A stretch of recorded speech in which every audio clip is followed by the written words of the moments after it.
दोस्तों आज 2 मई 2025 है। आज मैं आपके लिए एक नए सफ़र की शुरुआत कर रहा हूं और नई जगह घूमने आया हूं। मैं आपको बताना चाहूँगा कि लाल किला कैसे पहुँचें।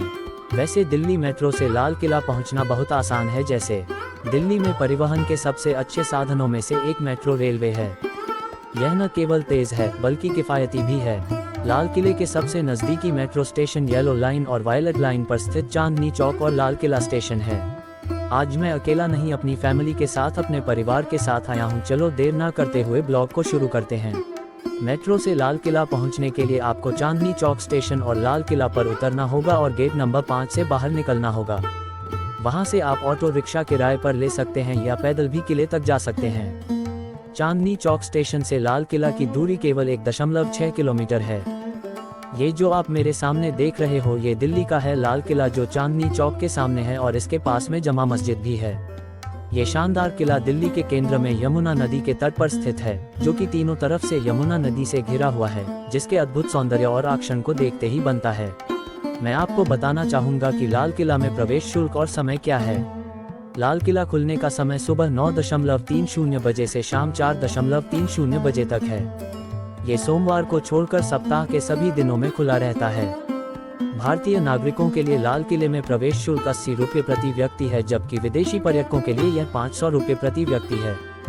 7 देशों श्रीलंका, बांग्लादेश, मालदीव, भूटान, पाकिस्तान, अफगानिस्तान और नेपाल और बिम्स्टेक देशों भूटान, नेपाल, श्रीलंका, थाईलैंड, बांग्लादेश और म्यांमार के पर्यटकों के लिए दिल्ली भ्रमण का पर्याय लाल किला की यात्रा है, जिसे दिल्ली का लाल किला उर्दू हिंदी लाल किला के नाम से जाना जाता है।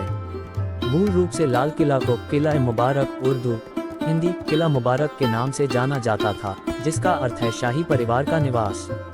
जटिल नक्काशी, पुष्प रूपांकनों, दोहरे गुंबदों और लगभग 2.5 किलोमीटर की राजसी रक्षा दीवार वाली कई इमारतों से युक्त लाल किला 255 एकड़ के क्षेत्र में फैला हुआ है। अब हम लाल किले के अंदर की बात करते हैं। लाल किले का दिल्ली गेट। लाल किले के बारे में कोई भी वर्णन दिल्ली गेट का उल्लेख किए बिना पूरा नहीं होता। लाल किले की दक्षिणी दीवार पर प्रवेश द्वार की ओर दिल्ली गेट स्थित है। शहर के नाम पर रखे गए इस गेट का स्वरूप किले के लाहौरी गेट जैसा है। दिल्ली दरवाजा के नाम से भी प्रसिद्ध दिल्ली गेट का निर्माण शाहजहां के शासनकाल में हुआ था, जबकि इसमें पश्चिम की ओर बारबिकन है, जिसका निर्माण औरंगजेब ने कराया था।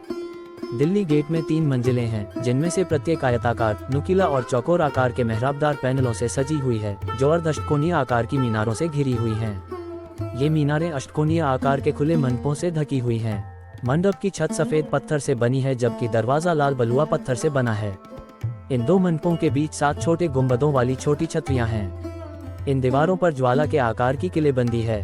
गेट के दाईं ओर अंतिम सम्राट को बंदी बनाकर रखा गया था। ये वर्ष 1857 की बात है। आंतरिक और बाहरी द्वारों के बीच लॉर्ड कर्जन द्वारा बिना किसी सवार के पत्थर के हाथी रखे गए थे। लाल किले का लाहौरी गेट।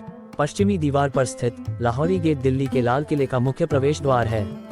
ये निस्संदेह लाल किले के सबसे लोकप्रिय हिस्सों में से एक है, क्योंकि यह वह स्थान है जहां से भारत के प्रधानमंत्री हर साल स्वतंत्रता दिवस की पूर्व संध्या पर राष्ट्रीय ध्वज फहराते हैं। 1947 में भारत की स्वतंत्रता के वर्ष से ही यह परंपरा रही है। इस गेट का नाम इस तथ्य से लिया गया है कि यह पाकिस्तान के लाहौर जिले की ओर झुका हुआ है। दिल्ली गेट की तरह ही लाल किले का लाहौरी गेट भी 3 मंजिलों वाला है, जिसमें वर्गाकार, आयताकार और नुकीला आकार के मेहराबदार पैनल हैं। अर्ध-अष्टकोणीय मीनारें इसे खुले अष्टकोणीय मंडपों से ढकती हैं। द्वार लाल बलुआ पत्थर से बना है, जबकि मंडप सफेद पत्थर से बने हैं। 2 मंडपों के बीच 7 गुंबदों वाला एक छोटा सा आवरण है। लाहौरी गेट से किले में प्रवेश करने पर छत्ता चौक नामक एक ढका हुआ बाजार क्षेत्र दिखाई देता है। लाल किले में छत्ता चौक। लाहौरी गेट के पीछे स्थित चट्टा चौक एक ढका हुआ बाजार है। दिल्ली लाल किले का एक महत्वपूर्ण हिस्सा, यह अद्वितीय मुगल वास्तुकला की झलक प्रस्तुत करता है। चट्टा चौक शब्द का अर्थ है ढका हुआ बाजार। यह एक लंबा मार्ग है जो एक मेहराब के आकार का है। यह बाजार 2 मंजिला फ्लैटों से बना है, जिसमें 32 मेहराबदार खंड हैं। ये खंड शाही घराने की जरूरतों को पूरा करने वाली विशेष वस्तुओं को बेचने वाली दुकानों के रूप में काम करते थे। इस बाजार में बिकने वाली वस्तुओं में कीमती पत्थर, रत्न, चांदी के बर्तन और सोने से लेकर मखमल, रेशम और ब्रोकेट तक शामिल हैं। 17वीं शताब्दी में लाल किले का छत्ता चौक अस्तित्व में आया, जब शाहजहां ने 1646 में पेशावर के बाजार का दौरा किया।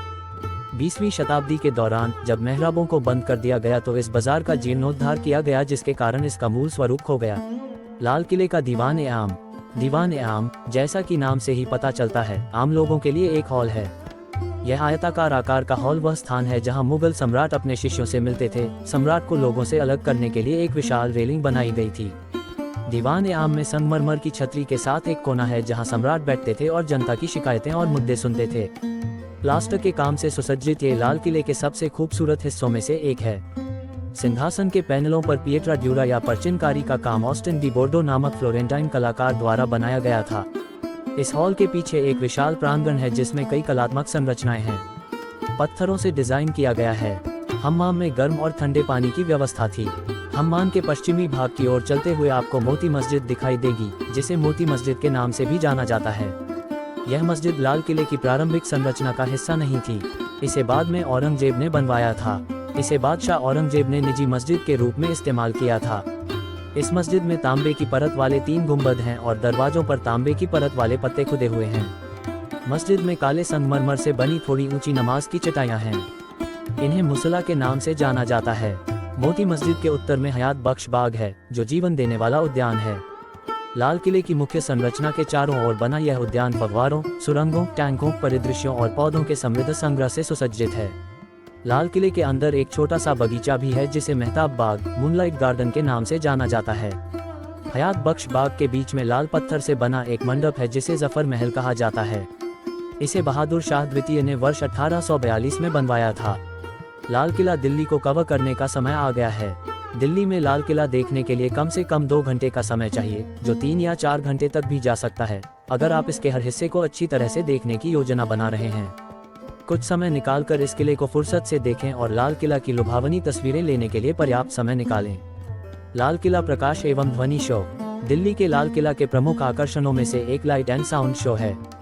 लाल Qila sound and light show Hindi और अंग्रेजी भाषाओं में आयोजित किया जाता है। 1996 में शुरू हुआ ये शो शुरू होने के तुरंत बाद ही दर्शकों के बीच बेहद लोकप्रिय हो गया। यहाँ आधुनिक तकनीकों का संयोजन प्राचीन भारत की ऐतिहासिक भव्यता की झलक पेश करता है। ये शो अपने आप में अनूठा है। ये लगभग 1 घंटे लंबा है। शो शाम को आयोजित किए जाते हैं, उनके बीच 1 घंटे का अंतराल होता है। जैसे ही शो शुरू होता है, रोशनी और साथ में ध्वनि के साथ लाल किला एक प्रभावशाली रूप ले लेता है। मुख्य रूप से मुगल शासन के इतिहास और लाल किले के निर्माण में इसकी भूमिका पर जोर दिया जाता है। लाइट एंड साउंड शो के मुझे विश्वास है आपको यह वीडियो पसंद आया होगा, क्योंकि मैं आपके लिए बहुत मेहनत किया है। जैसे मुझे विश्वास है आपको वीडियो पसंद आया है, ऐसे ही मुझे विश्वास दिलाने के लिए आप मुझे कमेंट कर सकते हैं और वीडियो को लाइक भी कर सकते हैं। और जो आपको लगता है ये वीडियो आपको इन्फॉर्मेशन दिया है तो दूसरों के साथ शेयर भी कर सकते हैं। शेयर करने के लिए आपसे राउंड के व्हाट्सएप पर भेज सकते हैं, जिससे मुझे आर्थिक रूप से सहायता मिल सकती है।